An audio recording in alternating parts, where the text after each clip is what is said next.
Welcome back to the channel, guys. My name is Lucas, and recently I've been researching how to grow my YouTube channel. I stumbled upon a lot of interesting strategies, and two of them really popped out to me. These two strategies are personified by Mr. Beast and Joe Rogan. Today we will analyze their philosophies of content creation, and we will see how they are completely opposed to each other, and yet they somehow both work.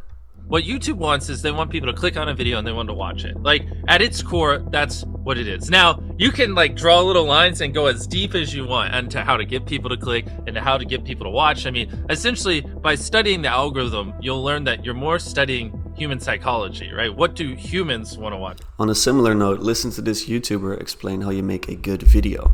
And notice that this is completely geared toward the views he's getting.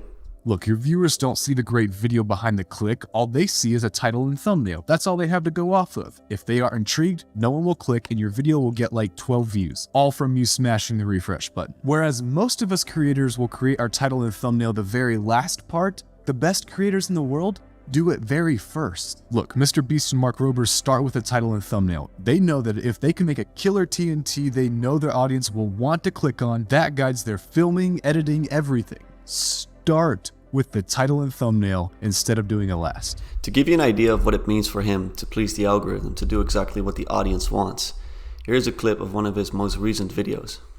I just bought this train and it is currently barreling full speed towards that giant pit over there. We're also crashing countless cars, blowing up thousands of sticks of real dynamite, and even putting 10 jet engines on a car, just to show you the most insane experiments of all time, starting with filling a house with over 100,000 fireworks.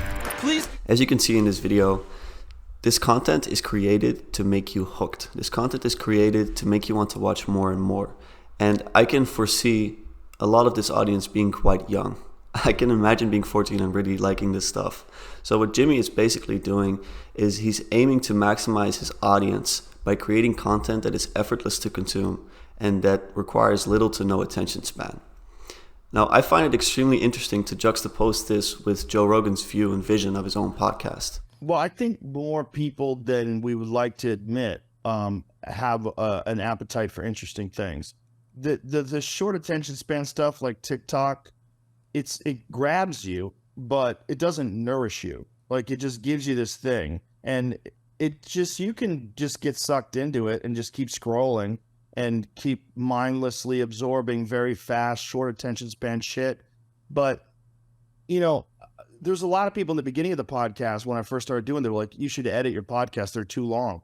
And I'm like, well, they won't listen. If it's too long, don't listen. I don't give a fuck. Yeah. Like, I'm going to do it the way I want to do it. And the way I want to do it is I want to have long conversations with people. Because I feel like when you talk to someone for 3 hours, which is generally the time of my podcast, the length of them, in 3 hours, you really get to know how a person thinks. You really get into the weeds about subjects, especially like complex subjects. Joe does not want to please the algorithm. He never did. He said if you don't want to listen, then you don't have to listen. What he did was he discovered that people were thirsting and longing for authenticity and long-form conversation, something that the algorithm would have never told you. This brings me to my point, and it's that just because something gets a lot of views doesn't mean it's good. We cannot equate quality with views. And by not doing that, Joe got the biggest podcast ever on earth, because I think people are quite a bit smarter than we may think that they are. Some people like to be challenged. They don't want the easy fix. They don't want the junk food. They want something nourishing. They think that nobody wants to listen for more than 30 minutes. They think like I have nothing to say. But the reality is, if you just give yourself over to like the 3 hours, just let it go. 3 hours, 4 hours, whatever it is. There's so much to discover about what you didn't even know you think. Yeah. Yeah, you have to be confident that you could do it.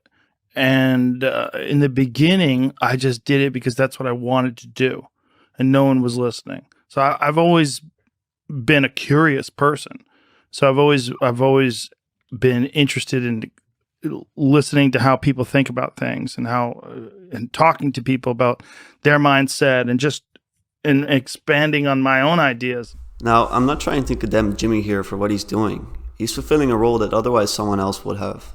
This is entertainment. And it's similar to McDonald's. You can eat McDonald's every now and then, but if you do it the whole day, if you do it very often, you're going to feel pretty bad about yourself. By providing nourishing content, Joe Rogan is not only doing a favor to his fans, but also to himself. This is a sustainable path for him because it's helping him, it's educating him. Whereas with Jimmy, I do worry about what he's doing, and I wanted to give you a quick peek inside of his psychology. No one's ever going to do what I do better than me. Like, it's just not, it's not even humanly possible. Like, I reinvest every penny I make. Yeah. I work every hour I'm awake. I devote every atom in my brain to solving this. I hire the best people on the planet. I've been doing this for 14 years, and I think in decades, not years. So I'm going to be doing this for another 20, 30 years, not 2 or 3. So no, the next me isn't going to be me because no one's going to do what I do better than me. It's not possible. If I thought someone was doing better than me, I'd just start sleeping less so I could work even more. Like, I'd figure it out. I don't give a The barrier to entry to be you is extremely high. Yeah. Right? Especially where you're Well, at it's just because now. I'm all in. I'm crazy. Like, people shouldn't be me. I don't have a life. I don't have work-life balance. My personality, my soul, my being is making the best videos possible, entertaining my fans as best as I can. Like, that is what exists on this planet. And I don't recommend it. You know what I mean? Like, you should have work-life balance. You should not devote your entire life to this one thing. Like, go have fun. Like, you know, I'm miserable a lot of times. I have a mental breakdown every other week because I push myself so hard. Like, I don't recommend it, you know? Ultimately, I'm making this video not only for content consumers, but also for content producers. As I was looking to see how I could grow my channel, I saw advice from people that were completely focused on views above all else, and not on quality. And I care about quality. I care about authenticity. And I think what Mr. Beast and Joe Rogan teach us is that there is a gigantic difference between quality and quantity, quality and views. And there is a possibility to make it with quality. Joe Rogan shows us that. Joe Rogan shows us that people are willing to be challenged and willing to listen and willing to learn. And education can be very interesting. He shows us that as well. And I hope that your takeaway from this video as a producer and as a consumer is that it is important to take responsibility and to contribute to a world that is more geared toward wisdom and education and less toward McDonald's, Starbucks, and pornography. If you guys enjoyed this video and content like this, I make a podcast once a week. You can subscribe to this channel for that, and leaving a like on this channel also really helps for the algorithm, or as Jimmy would say, the audience. Have a nice rest of your days, and I'll see you back soon on the channel, hopefully.